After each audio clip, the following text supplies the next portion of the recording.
Alright, bud.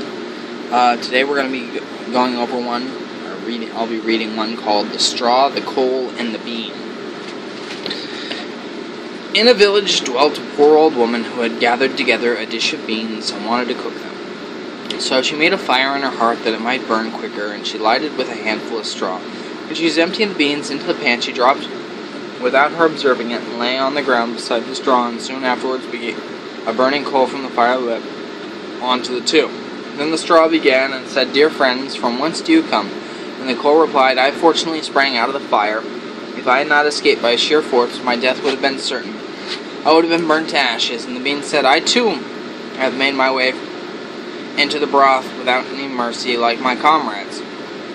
And would a better fate have fallen my lot?" said the straw. "The old woman had destroyed all my brethren in the fire and the smoke. She seized 60 of them at once and took their lives. I luckily slipped through her fingers. But what are we to do now?" said the coal. "I think," answered the bean, "that we have fortunately escaped death. We should keep together like good companions, lest a mischance should overtake us here, and we should go away together and repair to a foreign country." The proposition pleased the two, and they set out upon their way together. Soon, however, they came to a little brook, and there was no bridge, foot, or plank. They did not know how to get over it. The straw hit on a good idea. "I will lay myself straight across, and then you can walk over me on the bridge." The straw therefore stretched itself from one bank to the other, and the coal was on impetuous disposition, tripped quite boldly on the newly built bridge.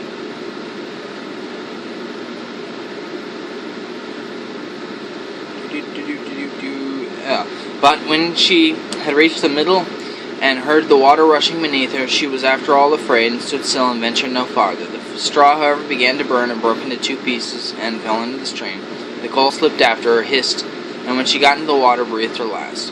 The bean, who had prudently stayed behind on the shore, could not but laugh at the event, and was unable to stop, and laughed so heartily that she burst. It would have all been over with her likewise, if, by good fortune, a tailor who was travelling in search of work had not sat down to rest by the brook. As he had a compassionate heart, he pulled out his needle and thread and sewed her together, and the bean thanked him most prettily. But as the tailor used black thread, all beans since have then had a black seam. That's interesting. Anyway, I hope you're having a good day. I love you, bud.